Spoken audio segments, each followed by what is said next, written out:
Bonsoir à toutes, bonsoir à tous. Nous allons améliorer un petit peu cette USF, notamment pour un cas que nous n'avons pas encore vu. Il s'agit, lorsque je reçois ou que j'envoie un courrier, un fax, n'importe quoi, à un contact qui ne figure pas dans ma liste. Donc je peux très bien le saisir directement comme ça.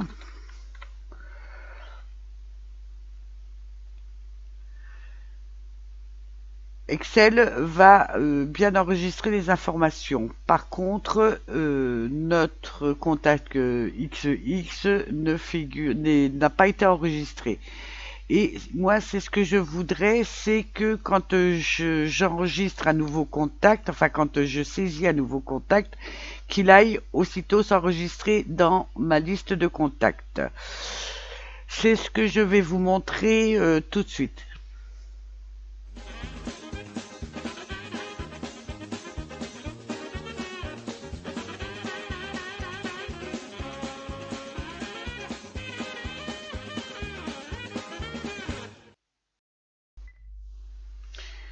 Je vais appeler mon USF. Vous remarquez tout de suite que Excel ouvre une boîte de dialogue me demandant s'il s'agit d'un nouveau contact. Je vais dire oui. Il me demande le nom du nouveau contact. Je vais dire X. Maintenant, l'usuforme s'affiche. Et on peut remarquer que mon nouveau contact X apparaît bien. Pour ça, j'ai rajouté quelques lignes de macro, donc juste avant l'ouverture de l'usuforme. J'ai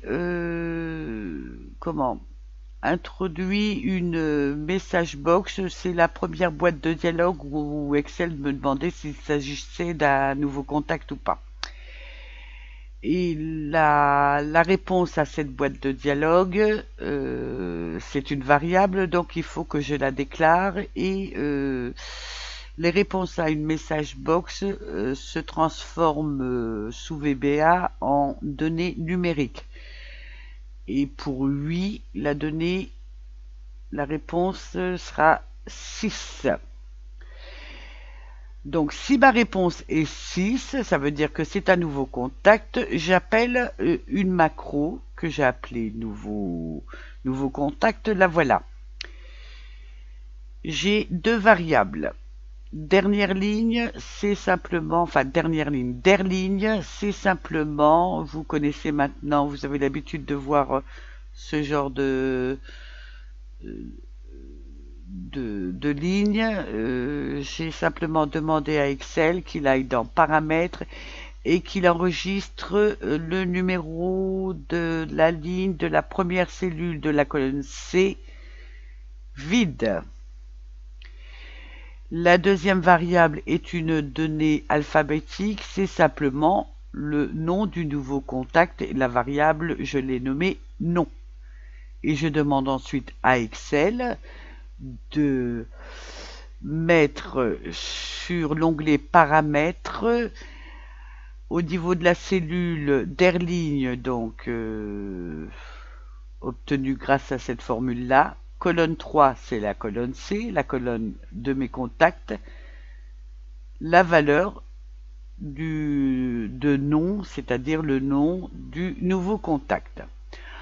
Ensuite, j'ai demandé à Excel de trier par ordre alphabétique mes contacts parce qu'effectivement, quand on est dans une liste déroulante ou dans une combo box, si les données ne sont pas triées, c'est pas évident de retrouver notre contact.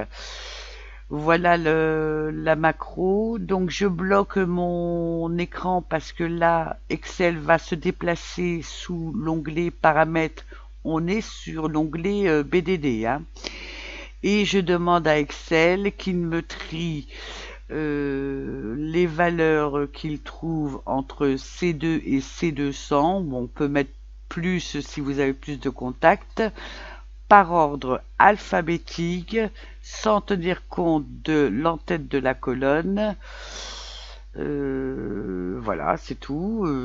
On peut aller regarder, hein. Il va trier de là jusqu'à la ligne 200 et il ne prend pas l'entête de colonne. Je retourne sur mon onglet BDD. On va faire un exemple. S'agit-il d'un nouveau contact? On va dire oui. Le nom du nouveau contact, BBBBBB.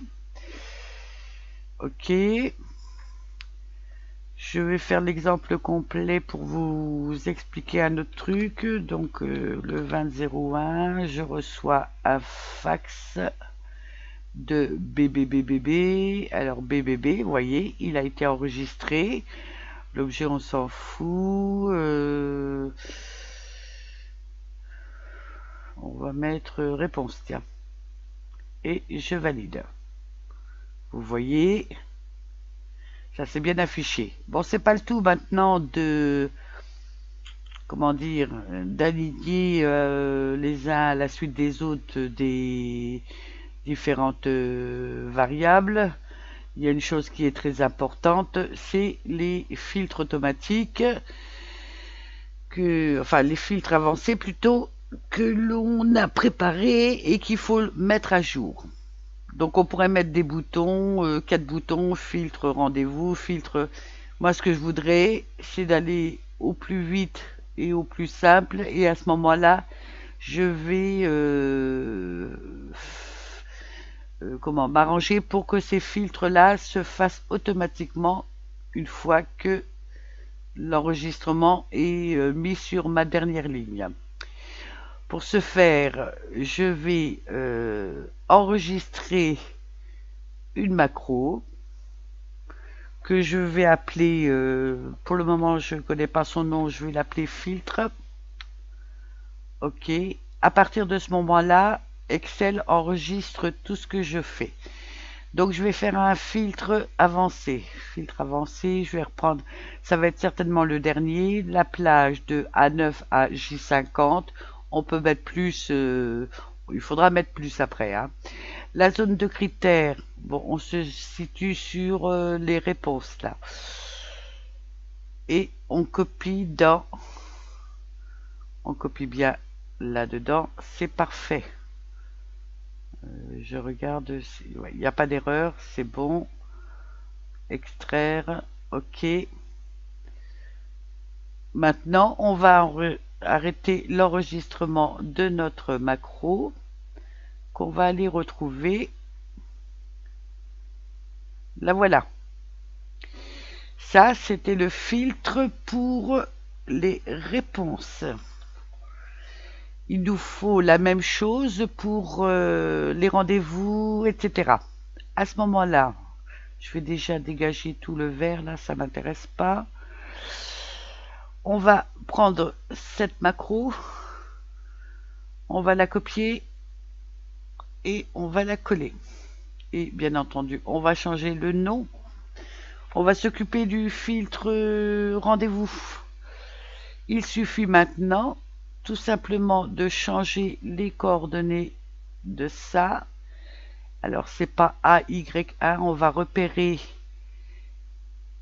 la zone de critères pour le filtre. Alors c'est AA2, non, AA1, il faut prendre le titre, AJ2. Et là on tape A1 à AJ2 et il doit le recopier en je ne sais plus, donc on va aller le chercher. Il doit le recopier en AA9 AJ9 automatiquement.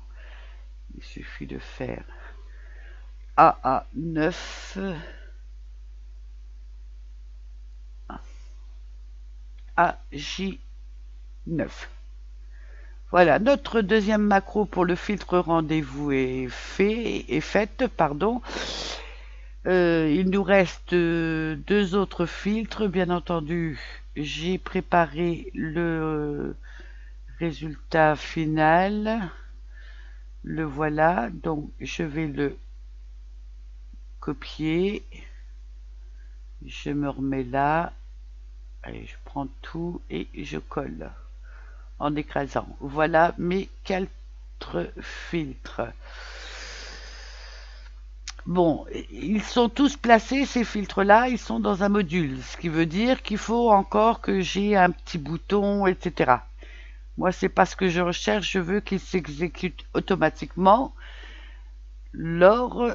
Non, c'est pas le module que je veux, c'est... ça, j'en veux pas. Quand je suis dans l'usuforme et que j'appuie sur valider, donc je vais afficher le code, ben, je crois qu'il était là, le voilà. Et à ce moment-là, donc vous vous souvenez, on appuie sur valider, ça fait tout ça, ça ferme l'USF, et voilà. Et ben on va appeler nos 4 filtres, on va les mettre ici. Alors pour les appeler, c'est tout simple, on fait comme ça, on copie le nom de la macro et on va la coller ici.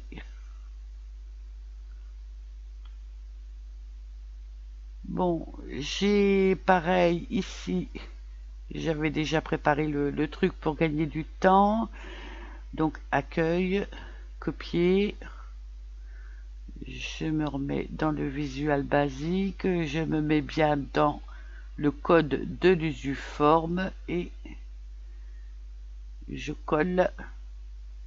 Voilà mes 4 filtres qui vont être exécutés quand j'appuierai sur valider. Eh ben, on va faire un test. On va se remettre sur rendez-vous.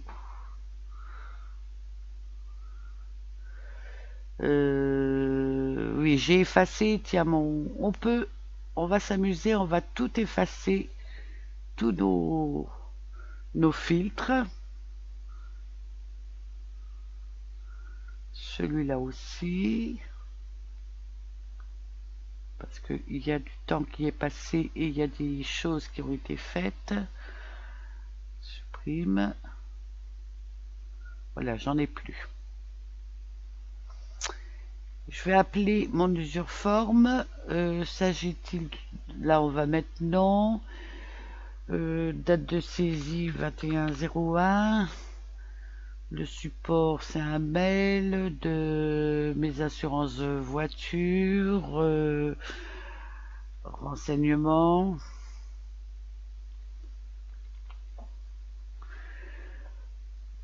Il faudra que je réponde. Date d'échéance 31 janvier de cette année. Pas besoin d'heure, je valide. Mon mail s'est bien enregistré et regardez, automatiquement, mes filtres se sont faits.